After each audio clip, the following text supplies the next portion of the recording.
Welcome back. New episode. And Grant, it's a big one. Big one. It's a really big one. Before we introduce the guest, who everyone's going to know already from the title of the episode, but a little bit of background. 429 games played in the National Hockey League. 2011, Jack Adams winner for the best coach in the entire National Hockey League. A 2009 Stanley Cup champion. Over 20 years as a coach, stops in Cincinnati with the Mighty Ducks. Nasty. New York Islanders, Wilkes-Barre Scranton Penguins, Pittsburgh with the Penguins, Detroit Red Wings, Coachella Valley Firebirds, other stops in between, and now the second ever head coach of the Seattle Kraken. Dan Bylsma. Dan, honored to have you on the podcast. Thank you. Thank you. Lots of flowery words there. A long journey. I don't know, 32 or 3 years in pro hockey and 20 as a coach. That makes me old. That makes me 54 years old. Experienced. Thank wise. you. Thank you. But before we get into the different jobs that you've had, we all have a love for the game, but I'm curious as to where yours started. Where did your passion for the game of hockey begin? It's really more a compassion for competitiveness. Because I'm a fourth of 4 boys. I have a younger sister in our family. I was the little guy, but I grew up in a family that probably every second of every day, no matter what we were doing, there was competition. It was stickball in the backyard. It was, tackle football, even though we weren't supposed to be playing tackle football. It was basketball. It was baseball. It was, we have 20 games that are made-up games, tennis off the chimney, and just everything was a competition. And what I love is the competition.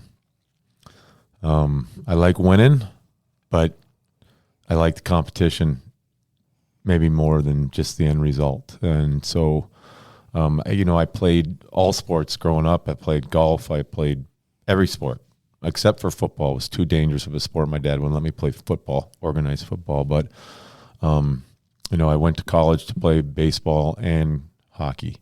And golf, they wouldn't let me play yet at that competitive level. So as I went up in my life and my career, and I got older, the sports that I competed in got less and less and less, and I turned out to be hockey. I love hockey, super passion, and like my journey in my career in hockey, I wanted to play college hockey. I saw my brother play college hockey. I wanted to play college hockey. Got to play college hockey. When I was at college hockey, I'm like looking around and seeing Rob Blake and Nelson Emerson go turn pro and start playing pro hockey. I'm like, you know what? Maybe I can do that in East Coast League and million stops in American League and IHL and up and down and finally the NHL, and it's really all about competing, to be honest. You mentioned multiple sports. Do you think it's important for kids these days to, when they're younger, until you get to that age where you got to dedicate all to one sport? You think that's important? I think it's terribly important. I don't think it never was the end goal that I was one sport or I had the NHL in mind or was trying to get there. So it wasn't like I'm saying you should play other sports other than hockey. I just was playing other sports. But the development of golf and the mental side of golf, and it's extremely helpful and applicable to hockey, baseball. Competition, finding different ways to be successful. The challenges of the different sports are crucial to development of the individual, the athlete. So I think you only can get that by playing other sports, other than being singularly focused on one thing. Right. 4 years at Bowling Green. Stops in the ECHL, as you had mentioned, IHL, American Hockey League, and then 429 games in the National Hockey League. For those that did not have the honor of seeing you play, What kind of player were you? And take me through just some highlights when you think back on a really nice career that you had as a player. Yeah, the journey of my career is kind of molded me into what player I got to be at the National Hockey League level. Like, we all want to score goals and score points and do all that things. I did that in junior and not as much in college, and had a difficult conversation with a coach about what I could become and what I should become. And that turned me into being a more defensive, checking, penalty killing, shot blocking forward. It's not the most glamorous role to continue on up in and try to strive for, but important. And if I'd strive to be a goal scorer, I wouldn't be sitting here today. So what I ended up, I got called up to the National Hockey League because I was a shot blocking, penalty killing, defensive forward, responsible. So as my fortunate to play 400 and some odd games in the NHL, I look at the stats, although they didn't keep them or they started keeping them kind of at the end of my career, I was very high in the league in shot blocking, block shots for a forward, and penalty killing, my penalty kill years in LA and in Anaheim, pride in us being good penalty killing teams. And so that's what you would have saw on the ice. And I think physicality is part of the game, and that was part of my role, being a physical, hit guys, be body on guys. And fortunately for me, I got to do it next to your brother. Eddie Olczyk was my first roommate in the road in the NHL for the full season, and he was a star and a veteran. I was kind of still pretty old when I got to the NHL at 95 or 96 years old, but I was his roommate. He was my roommate for that full year. Yeah. I'm curious, and I'm glad you brought that up, because that's where I was going next. I don't know how much we have in common, but we both have roomed with my dad. Take me through what it was like playing with him, and even more importantly, rooming with him. Yeah. Well, I was older. I was 25, 26 years old. So I wasn't like a awestruck 18, 19-year-old rookie getting in the league and having Eddie Olczyk as roommate, but I was. You're rooming with someone you watched. He's a little bit older than me, but his career started a lot earlier than mine in the NHL, and he was a star in his own right and a dynamic player, an American player.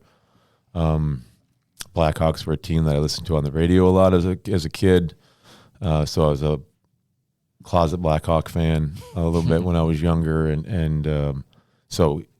He was a star to me.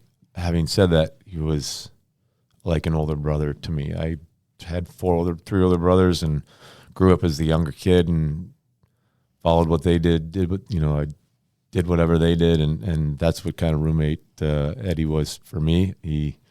I just followed what he did and did what he did, and I started liking Days of Our Lives, and I turned the TV set on and off, and change the channel. Back in those days, you did have to change the channel, like getting up some of them, and and I also have a lot of respect for him including me on the road. There's older guys in the NHL and younger guys in the NHL, and very memorable of him including me and going out to dinners and treating me as a younger son. Yeah. You're the brother. Sorry, younger brother. You're the son. I'm the brother.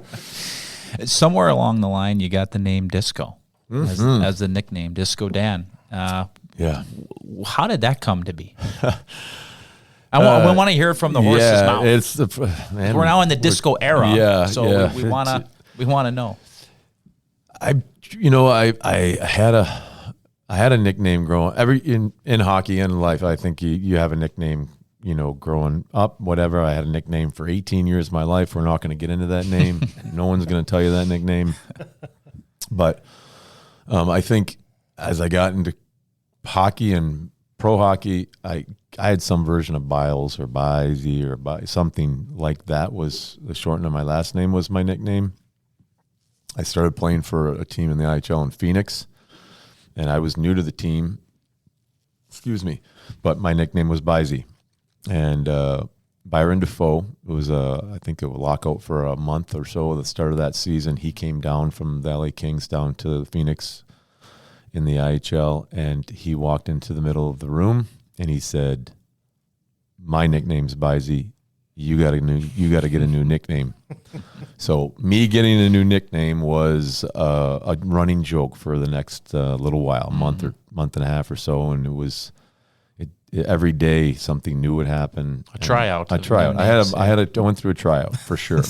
And it was Danny, Fly By Night, Disco, and it was 4 or 5 or 6 things long. And so, people, my nickname, which is I think supposed to be an abbreviated moniker, it was 10 things long. Disco was one of those things. Disco I probably was well earned.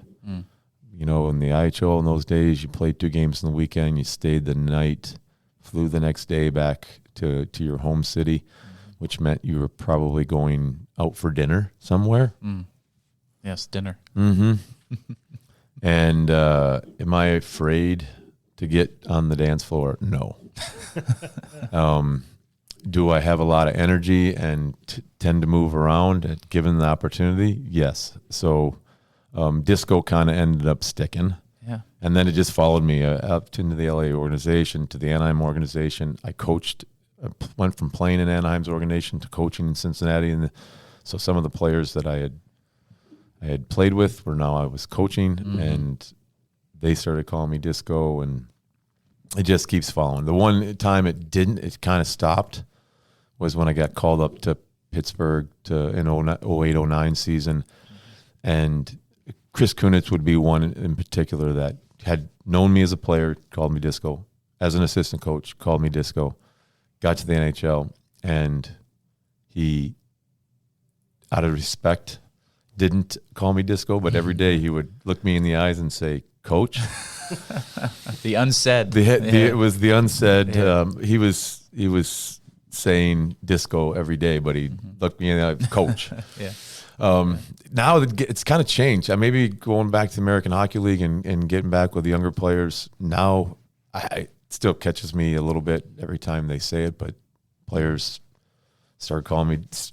Some of them call me Disco, and it always catches me a little bit by surprise. But it's the picture of me in John Travolta's white suit with my head superimposed on it is a little distraught. It makes me a little shake my head, but Disco Dan. So the last thing on the dancing and disco part, did you have a go-to move? Could we have caught you doing the worm or something like that? Never the worm. Okay. Never the worm. Okay. And I actually, ironically, disco is not my strong suit of dancing. Right. I can control off a couple moves, but I have 4 or 5 different genres of dancing. Some I'm not as bad at as some of them. Yeah. But if we say 80s music, if you say, I have a few moves. Good. But they're not great. But hockey player. They're unbridled. Hockey coach, dancer, and an author. So you want to play in the NHL by Dan and Jay Bylsma, a book you wrote with your father. Take me through that process. So there's the book that you mentioned, So You Want to Play in the NHL, is the second book. The first book was So Your Son Wants to Play in the NHL. And did I ever think I ever would be an author? Did I ever set out to be an author? Did I ever think it was possible? Really, no. Started a hockey school very early on. I was 94, so I was 24 years old, started a hockey school. And as part of the hockey school on Thursday, my dad had a talk with parents. So your son wants to play in the NHL. Let's talk about, not about hockey. It's about life and kids growing up in the sport and what the role sport can play in your son's or daughter's life. And so that was Thursday on camp day in the afternoon. It was So Your Son Wants to Play in the NHL. And my dad, as the camp went along, we started getting website and answering questions about, a lot of the questions that kids and parents have about playing sports and whatnot. And so it kind of spawned there. And 97, I think 98, a Michigan publishing company had done sports books in Michigan, Sparky Anderson's book, Kirk Gibson's book. And out of the blue, they called up and asked if we would do a book. And we were like, what? Really? There's nothing really here for a book to be written about. Mm-hmm. So we send them the outline for the speech to the parents of, so your son wants to play in the NHL. And within 24 hours, we had a deal to do a book. And so spent the whole half a year writing that. My dad writes half, I write half. We went back and forth, really telling the story of my family. The first half of the book is my family growing up. I'm the fourth, as I said, and our experience in sports and school and life and church. And then the second half of the book kind of turns to where I'm now turned pro, and it's my journey in pro sports and all of that. And in both half of the books, my dad writes the first half of the book, really, and I comment on the first half of the book in my section of the chapters. And in the second half of the book, I write the second half of this book, and my dad comments on watching his son grow up in pro sports and pro hockey. So that was the first book. Second book really was like the author and people said, it's great, like to see something just for the kids. And so you want to play in the NHL is the second book, and it spawned out of that. And that's really a bunch of question and answers that we kind of stole off the website that we had already done, made them into a book, and we have 2 books.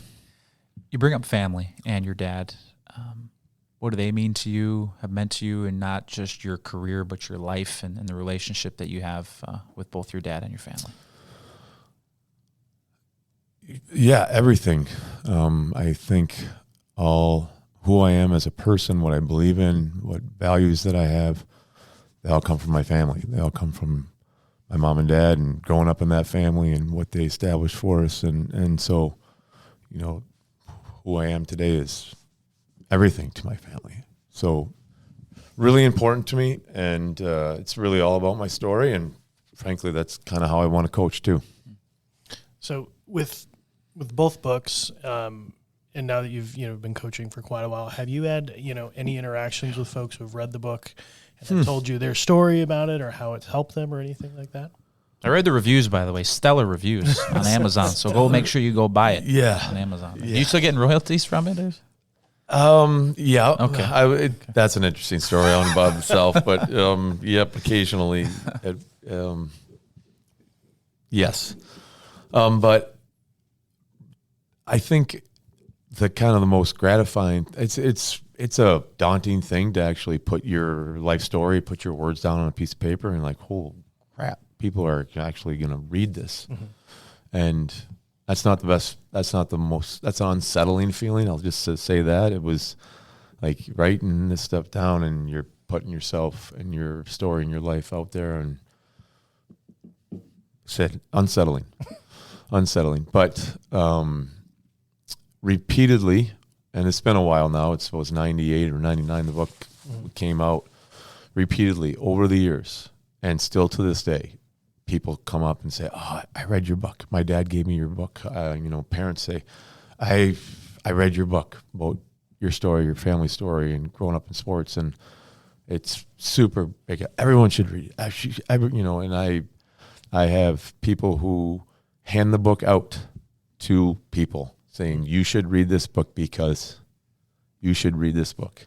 And that, it's been a while, and the book's, out of Barnes & Noble. It's probably not in Barnes & Noble anymore, but it continually happens, regular to me, and it's super, super rewarding to have that experience, to talk to people about it, and I love it when someone, 4 days ago, someone came up with a copy of the book and wanted an autograph, and super cool.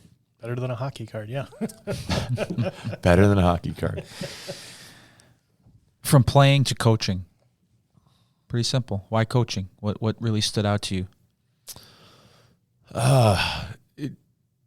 I would say I ended up playing for 12 years. Somewhere, you got your head down, scratching a claw and trying to make your way in the game. When mine was a scratch and claw, East Coast League, and back to the East Coast League my second year, and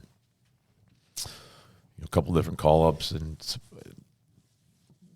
but it did afford me the opportunity to have a lot of different coaches. And somewhere halfway through, let's just say the sixth year, I started thinking, this is how I like to be coached, and I think I can do this. When I never wanted to stop playing, would have played forever if I could. It's the greatest thing, it's the best thing, but that's never the case, and it's going to end at some time. So I started this my sixth and seventh and eighth year. I started looking to being a coach down the road. And so I was stealing drills and stealing ideas and saying, man, I love the way this coach did this thing or treated me or treated the team, wrote it down. I did or didn't like some things that the coach did or didn't do, and I'm going to do this. I'm not going to do this. So I have like a stack of journals that from, some are big and small, some are notepads from the Hampton Inn that we were staying in and writing them down, and they're stuffed in a notebook. There's drills. My first drill book is a compilation of like napkins that I drew a drill on, or, piece of paper. And so for 5 or 6 or 7 years, that was, kind of my mindset going forward. At the end of my playing career, as I was winding down for various reasons, the coaches that I had knew that. And Brian Murray, at the end of my time in Anaheim, was like, you can go off and try to continue your career if you like, but if it's gonna be it for you, like he's like, how can he was ready to help me, and I'm grateful for him saying, okay, where can we get you to coach? National Hockey League coaching stints as a head coach. You've kind of seen both sides of coaching, with incredible success in Pittsburgh and not as much success in Buffalo. What do you take from both of those situations, right? Because you kind of experienced both sides of the spectrum. Yeah, I would also, I was an assistant coach in Long Island my second year, and that was in a different situation, so to speak, and different GM. Or not a different GM, a GM, and I was assistant coach and coach. We went through some trying times that year, and I was drawing on that, and trying to improve as a coach that time. And Pittsburgh is a different story than that. Get the opportunity to come up with a team that had been to the Stanley Cup Finals the year before, had great players on it. What changed in that team? I can't be remiss to say, look, I got called up, but a lot of things also changed for that team. Right at the same amount of time I was getting called up, Sergei Gonchar's coming back, trade for Billy Guerin, Chris Kunitz. Our team kind of changed quite a bit in that time frame too. We got a great amount of success, and but I think whether it's success and it's winning 50 games or not winning 50 games, I was always trying to get better as a coach. Success is great. We want to, we're measured by wins and losses, but even though there was great success in Pittsburgh, I was still trying. They're still trying to get better, and there's lots of lessons. I have as many lessons to learn about winning in Pittsburgh as I do, let's just call it, losing in Buffalo. And say the same about Buffalo. I still have some successes that I feel like we had in Buffalo. We've taken a team that had not very many points. I think had 50 more points the first year I was there.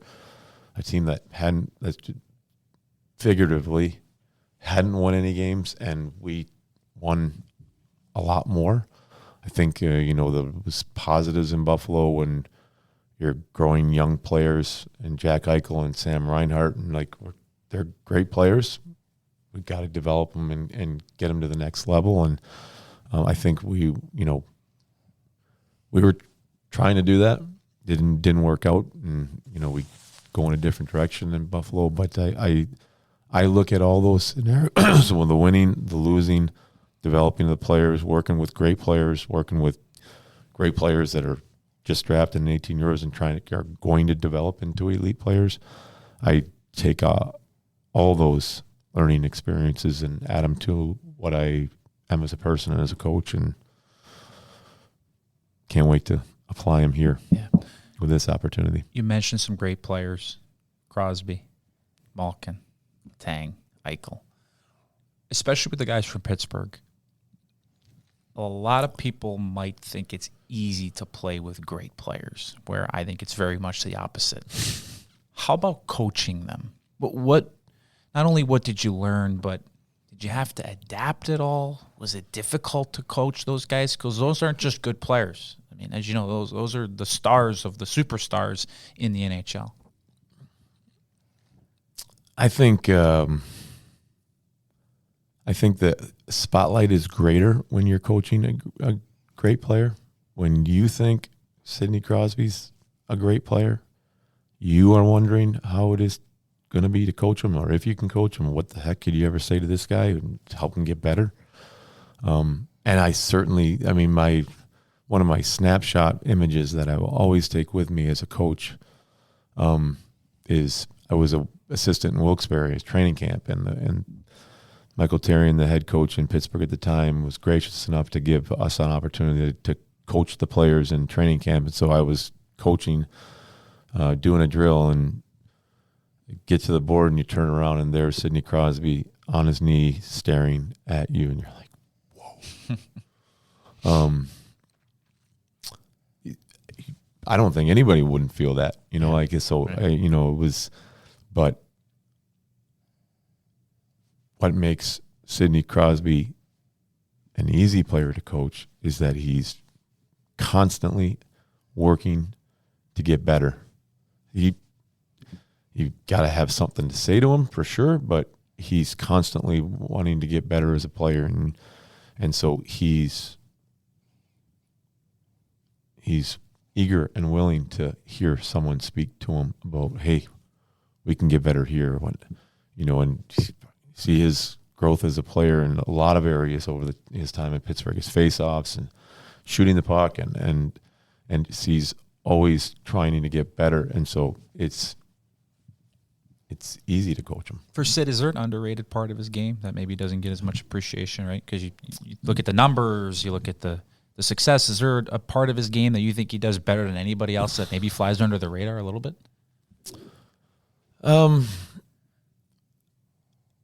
I think that I just have this feeling that none of his game is appreciated at the highest level that it should be. He was, maybe he's not the flashiest guy. Maybe there's other, but absolute, I'm not going to get to coach against him, so I can't say too many good things. He's maybe the best power. He's a dynamic and skilled, but one of the best power forwards, down low, strong on the puck, on his skates. He can do it in the trenches. He can do it with speed.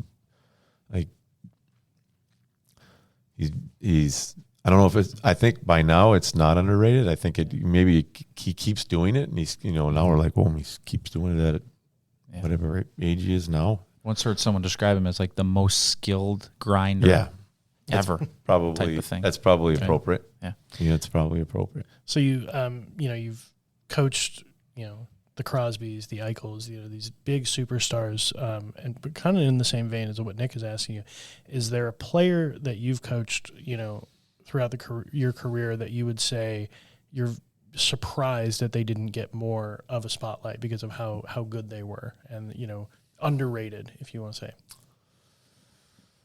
Well, was I surprised that Malkin was left out of the top 100 players, ever? It was a couple of years ago, and he wasn't on that stage. Like, dude, this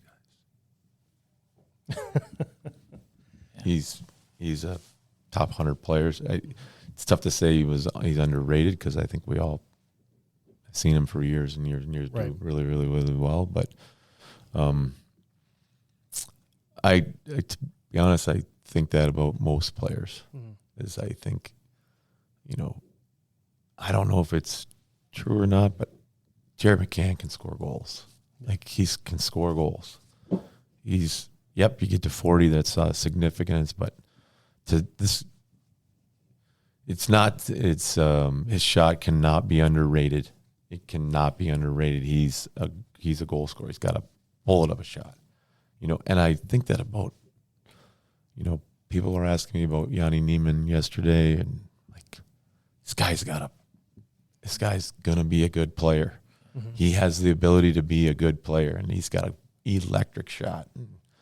Someday it's going to be with the Kraken. Just a couple more on your history. You won the Stanley Cup with the Penguins. You did something that every hockey player or fan wants to do. When you think back to that experience, what comes to mind? And what it took to win, and what you look to carry with you now? Well, I think it's the ultimate, for our sport, and it's the ultimate sign that you're a great competitor. And not very many people get to do it. Not every team gets to do it, but it's the pinnacle. It's the pinnacle, and my immediate moment of what I thought and felt when we won the Stanley Cup and the clock ticked to 0 and we ended up winning the game. It was like, we're the best. We're the best, and that's what we're all striving for. Hopefully that's what we're all striving for. And it's the most painful thing maybe about the last 2 years and not winning in Coachella is like, those guys were the best, and winning the cup means you are the best. And we didn't. I mean, and I said only one person wins it a year, and some people will never get to win it. But that's what we're all striving for, and that's what we all want, and that's what we're going to be doing come puck drop against St. Louis at 1:30 on the 8th. And I hope I'm not breaking the schedule. But No, it's been out. 2014 Sochi Olympics, coaching Team USA. I'm sure that was an incredible thrill for you. What was that like, and the experience you had being able to represent the country of the United States? Yeah. I don't like trying to rate my experiences in life and in hockey. Like, this is the best moment of my life right now, sitting here with you guys. So I'm not gonna try to pretend the next one's gonna be better or the one before was better or not. Stanley Cup was the best thing that ever happened. The birth of my son was the best thing that ever happened to me. I'm young, growing up. The Olympics, I think, it's the ultimate world sporting event, and to win a gold medal for your country is like, can there be anything better? I think to Olympic moments growing up, and obviously the USA hockey team in 1980, but awesome. But Eric Heiden win 5 gold medals in that Olympics as well. You're like, to see, it's the ultimate world sporting event, and to be able to have the honor to do it for your country is crazy. It's great. Like, let's go. Yeah. I again, snapshot in my career is sitting there and hearing the words like, "We'd like you to be the head coach of the Olympic team." Like, highlight snapshot of my career and life, moments in the world and the Olympics, stepping out on the bench for the first time and all the flags around, and awesome. I think all the players feel it, and that's what makes it, I think, really an awesome thing. There's certainly some great moments in that Olympics, and coaching such a great group of guys and players. I mean, all the best players in the world, and it's one of the disappointments in my careers. Like, we all wanted to win the gold medal. We wanted to win the gold medal, and it doesn't happen. It's like, it's crushing, and so I personally I get a little when we talk about this, because it was an awesome experience. I was super honored. Like, you feel the weight, of the responsibility when you're playing, and you want to bring the gold medal home for the country, for fans, and didn't happen, and so I got a little. How swear on this podcast? I got the goal horn. It's, don't you worry. So feel free as much as you want. We're going to play that. I just passed one right there. Yeah, you're just putting me to work. That's all. How cool is it to see, right? Because all those guys that were on that team, some were teammates, but they play against each other in the best league in the world. And to see them come together. Obviously, I know you're doing it for your country, so you're going to put all past history, whatever, aside because you're there for one goal. Is that cool to see as a coach, knowing that you got 20-plus guys that are coming together for one specific thing? Yeah, on the onset, I think it's a tough thing because, like, the Olympic tournament is such a short time frame, and at 1 second you're all playing somewhere else and doing something else and playing for something else, and then you drop that and you got this 3-week time frame or 2.5 time frame where you're coming together, and so it's like you want to try to become the best team you can become, and that's pretty difficult to do at the drop of a hat. I think we had 2 practices or 2.5 practices before the start of the first game in the Olympics. So, but having said that, the second that you walk in the door as a group, and there's certainly some players that you might have butted heads against, but in a lot of ways, there's guys that have played together in previous USA teams or growing up in USA hockey and the development program, and that have played together before. And so the second you step in the door, it's like we're just a band of brothers and a group of guys that are coming to get this done. And it happens pretty organically. And it's cool to see. I mean, you get TJ Oshie with Patrick Kane, and pretty sure they don't like playing against each other in the St. Louis and Chicago matchups, but the second they walk in the door, it's like, let's go. Team USA. Team USA. As we record this, the same day as we turn our sights now to the Kraken, some pretty large news. You made a couple additions to your coaching staff, along with Dave Lowry, who was here. You add Bob Woods and Jess Campbell. Can you take me through what the process was bringing them on, and what you see all of them being able to bring to the table for your coaching staff moving forward? Yeah, I think, whatever it was, let's just say it was a month ago, that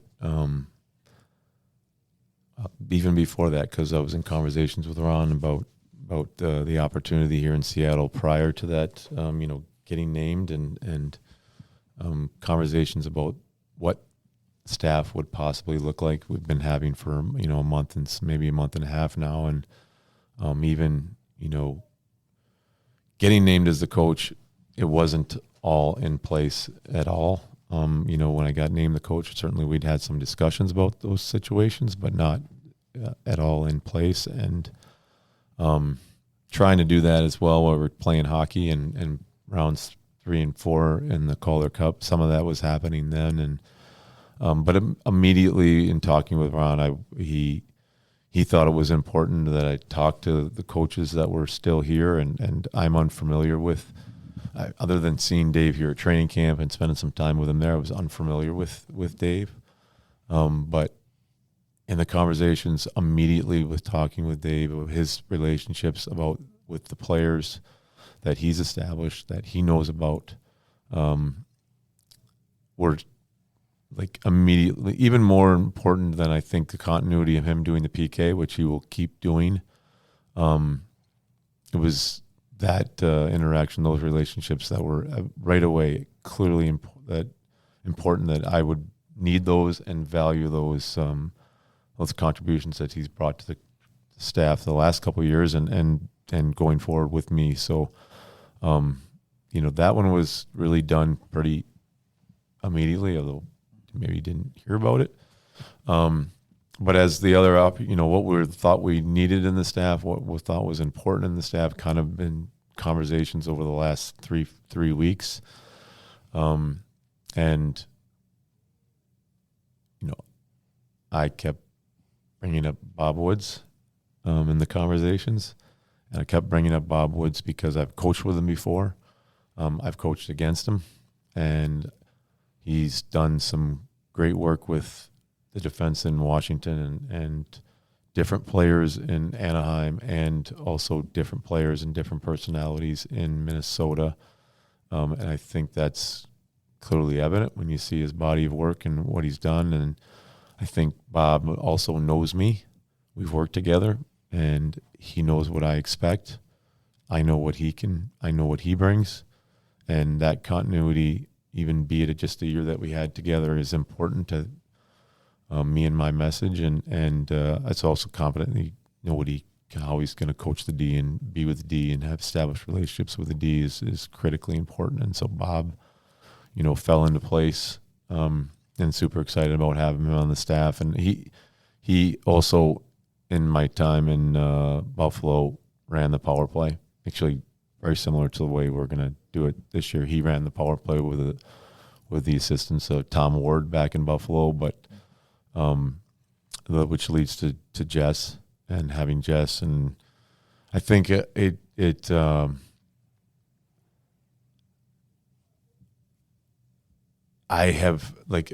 seen Jess over the last 2 years. I hired Jess because of her her proven ability to establish a relationship with players, NHL players. That's really why I hired Jess, was really the Brent Seabrook story of working with Brent. It was, I think, the lockout and the bubble. I think he was recouping from his continual, injuries. Mm-hmm. And Jess worked with him. They worked together. She instructed him. They worked on getting better and honing his skills. And there was some rub there. Like, Jess was asking Brent to maybe change a few things and do things a little bit differently in his skating, and that's what happened. That's why I hired Jess and CB. And then over the last 2 years of watching her with the guys, with Ty Karche, with Shane Wright, being able to establish relationships, working with the players, getting in the trenches with them, having the ability to offer something to help them get better, as something she's established over the last 2 years, and some of those players will be here with us, and so she's got those relationships with the players, and they have those relationships with her, and that's going to be a big help going forward. And obviously, her ability and track record and resume is the reason why she's here. But we'd be remiss if we didn't acknowledge the history of her being the first head assistant or associate coach in the National Hockey League's history. What do you think that says about where the game is at and where it's headed? It was. I think it's important. I think it's really important. I mean, I've asked this question 7 years ago. You're going to see a woman behind the bench in the National Hockey League, and the answer was, it's never happened. It's never happened. Is it going to be possible? Of course it's going to be possible. Is it going to happen? Yes, it's going to happen, but it's never happened before, and this is 9 years ago. And I think as we've progressed in society and we've progressed in the game of hockey. There's more and more people that are getting involved in the game. There's more exposure and so there's more and more females that are in the game now than we've ever seen. And is it crazy to say, is there going to be a assistant GM that's a female? It's not crazy because there's a bunch of them. And I think the more exposure to the game that's happened over the last few years, it's inevitable that we're going to see females in different positions in the game, and Jess happens to be the first in this case, and I think so. It's hugely important. It's a great thing. Also, for me, it's I'm going to ask the guys to be about working to get better every day, pushing the envelope to where they can be at in their careers personally and as our team.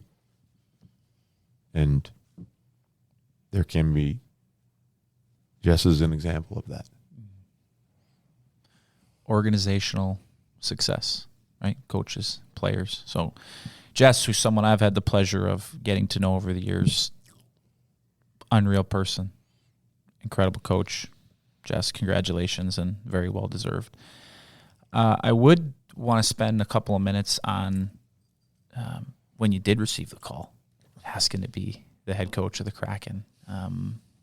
What was going through your mind when you got the call? How'd you feel? Did yes come out before the question was even finished? Would love to just know what you felt on the inside, if you can put that into words. Yeah, it was Saturday morning, or Saturday it was. And we were in between series there, so I always think these moments are they're like you want to scream from the top of your lungs, like, yeah, I mean, let's go. As I think, and a lot of times because they're great opportunities.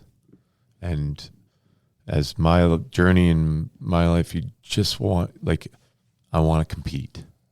But I want to compete with good people in a good spot, a good organization with good people around you. And the ultimate goal is to win that Stanley Cup. But the better goal is to be able to compete for it with good people in a good situation and good people around you. And that's what's so exciting about when I got the call from Ron. I was like, hell yeah. Hell yeah, let's do this. It's great people, great organization. I think we've got a great vision for what can be here in Seattle with this team, and you're doing it with good people and good mindset. Hell yeah, let's go. So this is an expansion team, which is a new situation for you. Is there something that is different enough about being with an expansion team that maybe is going to change your philosophy on how you coach the team?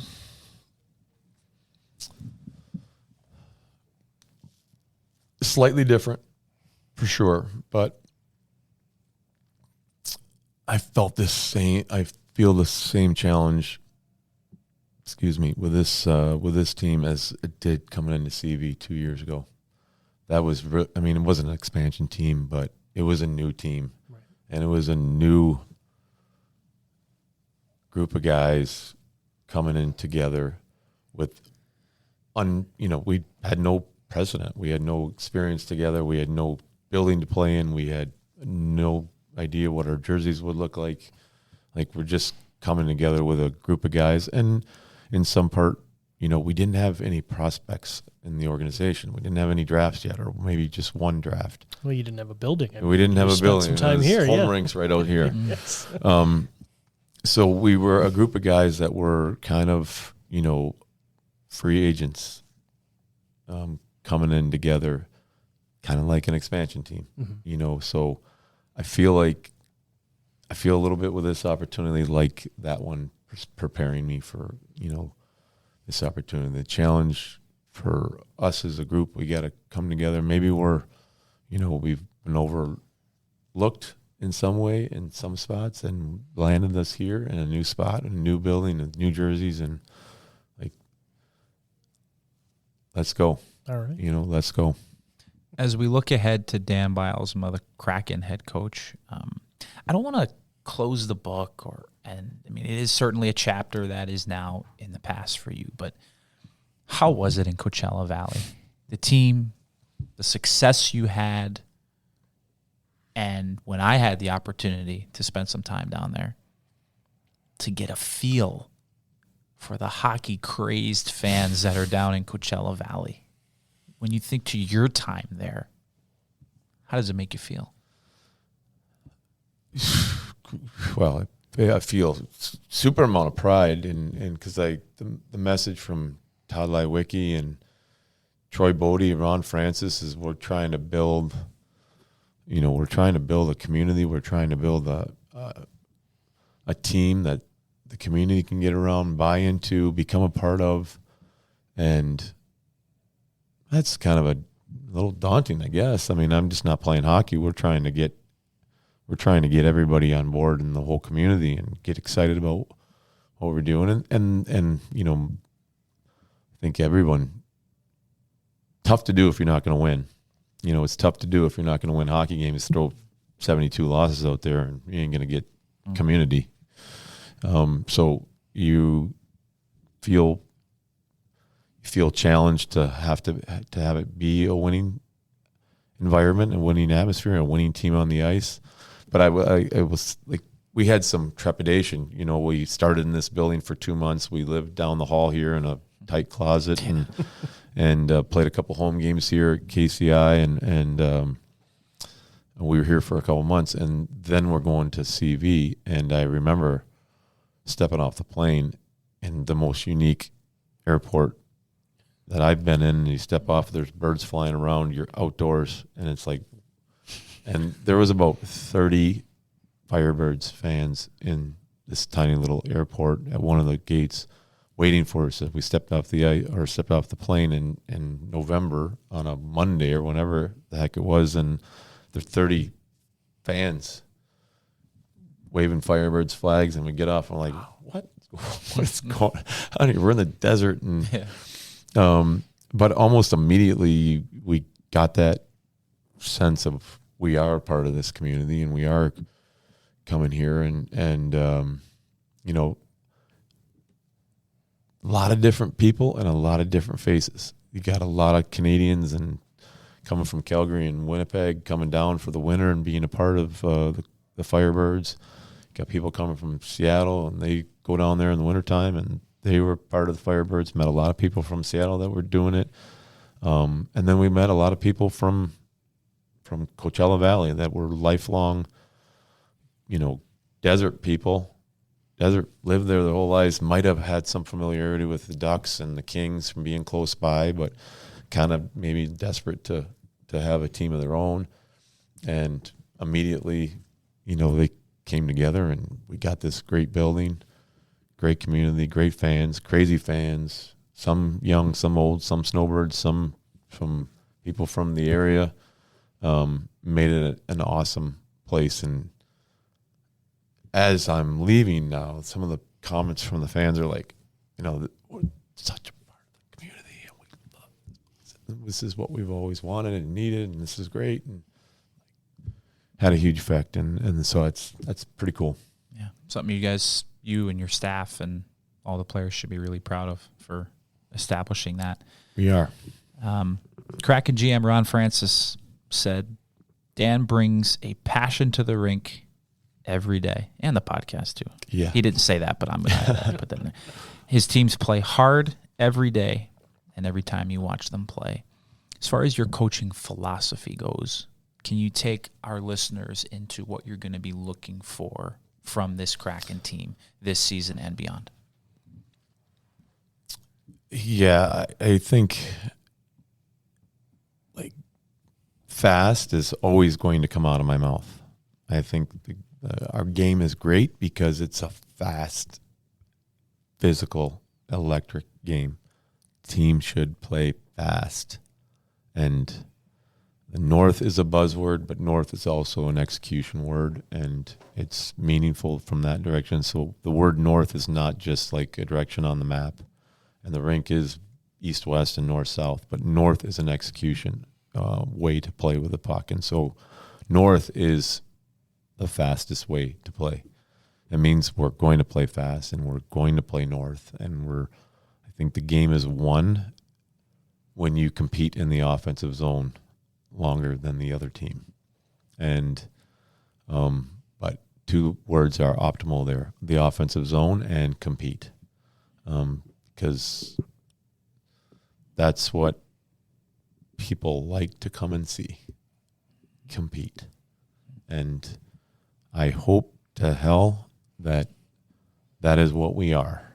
Like, you're going to come every night to see a team. Yep, we're going to play fast and we're going to play North, but we're going to compete. You've coached a long time. You've learned a lot of things. Why are you a better coach today than you were in prior years or when you began? Started thinking about coaching, 6 years into my career, and really the whole time for 6, 7, 8 years, and then I'm constantly believing that I can get better as a coach. And it's what I think the player's mindset should be as well. Like, we can constantly keep getting better. Whether it's how we eat, how we sleep, how we work out, how we play, how we pass the puck, we can keep getting better. And I think what I've learned over my coaching career is, like, stay authentic to your true self.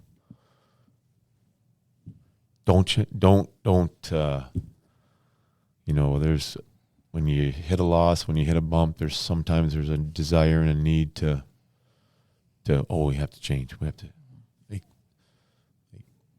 unabashedly keep going forward with who we are as a team, who we are as players, and who I am as a coach, and keep coming.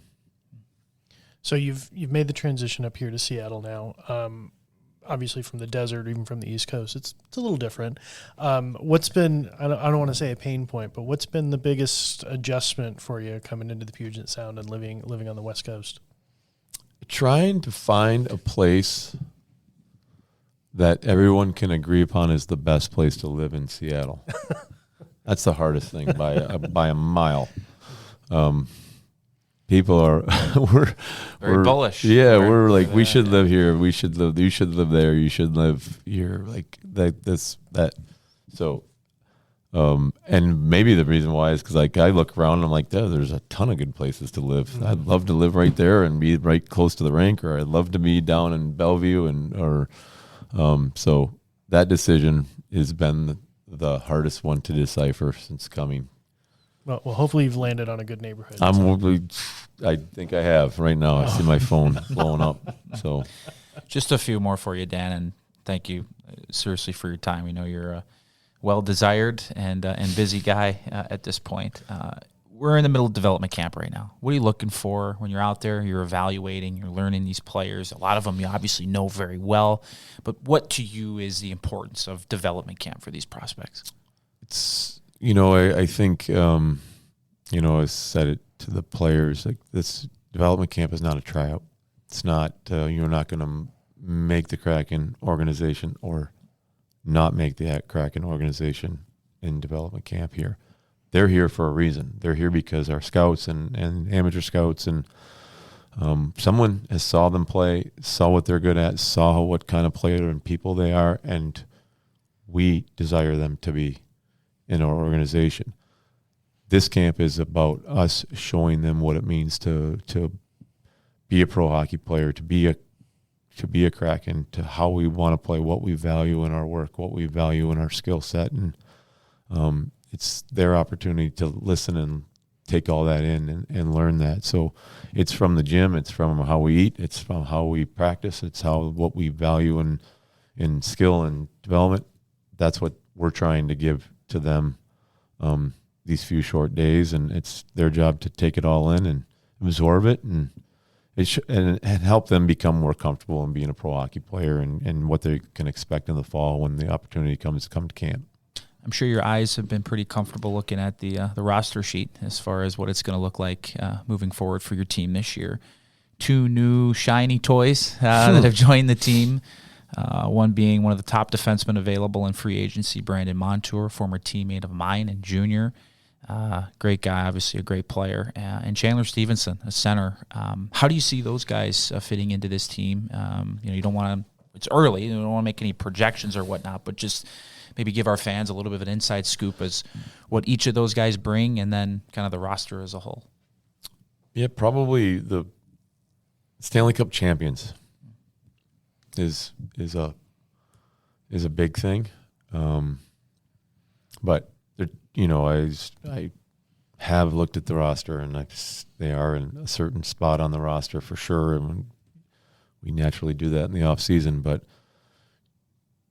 great defenseman, skating defenseman, offensive defense, has the ability to bring offense and be a dynamic player. And he's won, the ultimate competitor. And Chandler is speed down the middle of the rink, and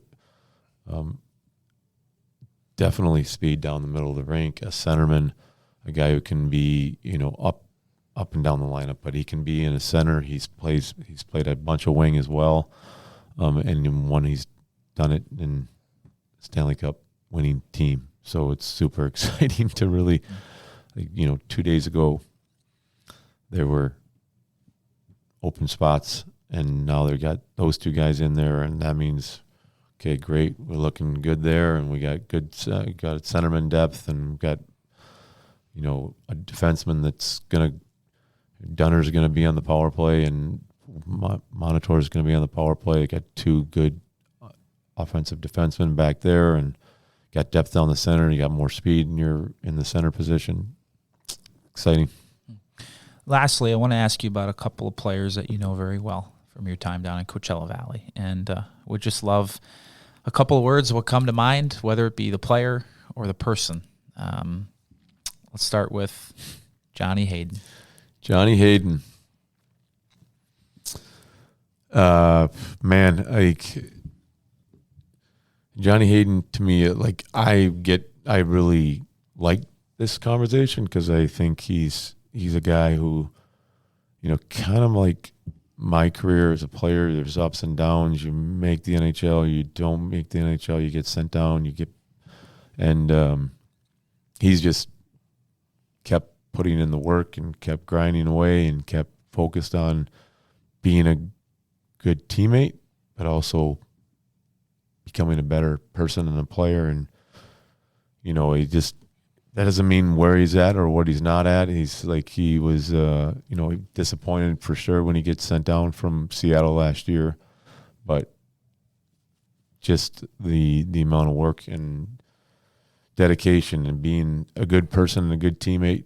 And he, it's not necessarily why you wanted to end up at the end of the season. That's not the end goal, but I think he thinks he's the best version of himself right now. And that's super rewarding for me as a coach to get the player on that journey in his life and his career, and see him saying that is probably the biggest award you can get as a coach. Takes a lot to be a pro, and in my mind, he's one of the very best at it. Joey Decord. Joey Decord, yes. The mayor. I thought he was higher up than that. The chancellor. Yeah. Probably the same thing, because I've been on a journey with, I've been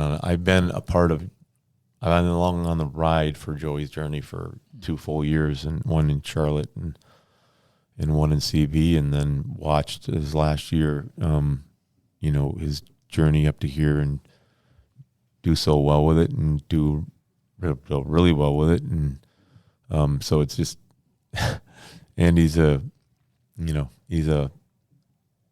special person. He's got a lot of panache and a lot of jam, and I 2 years ago were in Rochester, New York, having a conversation about getting to the NHL, how he's going to get to the NHL, his path, his journey, what does it take? And I'm not sure I offered him anything in the conversation, but I know he's in that journey, and to see him the last 2 years and then last year get there and do so well with it, and then to wave the fish around and the Winter Classic, and they pitched a shutout in that one, right? Yeah. Yeah, pitched a shutout. Mr. TNT got that award too. Yeah. Yeah. You get a chocolate something or other? Yeah, it was like a cocoa, like a hot cocoa trophy. Yeah. It has a little national TV time too. Get that face on Giant. Yeah. there. In a similar vein, undrafted, but came up and made an immediate impact, and you just can't take him out of lineup. Ty Cartier. How about his evolution? Well, from a development standpoint, it's like you're never going to not hold this one as a card-carrying member of one of the best development stories. Undrafted. Came in here 2 years ago in this building when we were here as like the fifth line left wing. And he did nothing but stick his head down and work and grow and work on his game, and great in the gym, and worked extra after practice with Jess and Stu, and kept growing and growing and growing. And the kid hadn't have, he got into the lineup, didn't come out of the lineup 6 points or 7 points like in December sometime. Wasn't going super great. Kept pushing, kept going, and then it just took off and blew up, and got up to the second line, getting on the power play and scoring a ton of goals. And to see him come up last year, in the playoffs, was pretty much scored right away. I think he scored I don't know if it was his first shift, but he scored early on in the game. Yeah. It was another snapshot for me I won't ever forget. I think we were in Colorado playing the Eagles in the playoffs, and Ty scores. Every one of our guys had their phone up. We had just won a game. We were waiting to have our post-game celebration, but it had to wait because every one of our guys was watching on the phone and watching the goal Ty scored and wow, blowing up and cheering. And he had great success in the playoffs last year and scoring some big goals. And he doesn't let anyone stop him. He just kept coming this year and kept playing and kept playing and kept playing. And he's still got a ways to go in his career, but it's going to come. Two more names for you. Shane Wright. Shane Wright, super exciting year for me as a coach to watch him just get to play and develop and keep getting better and better and better. And I was just watching clips a few minutes ago before we came up here and talked. It's not perfect yet. He knows it's not perfect yet, but he played really, really, really well as the year went on and kept getting better and better and better. And even the story of the playoffs where he gets injured for a series and was out and came back in the finals, and then he game 3 or game 6, he's got 3 assists, and he had another 3-point game in there in game 2, I believe. I think he had 8 points in the finals in the 6 games, and just like he's coming. A name I always know that brings a smile to your face, Riker Evans. Riker Evans. Garth brings a smile on my face because, they've been asked the question. Dunner was asked that question, I think, at the end of the year about his read on Riker Evans, and he's quite unsure of what it is. Yeah. Garth or Riker has that maybe deadpan look on his face sometimes that's like you're not sure exactly what's going on in there and what he's thinking, but he's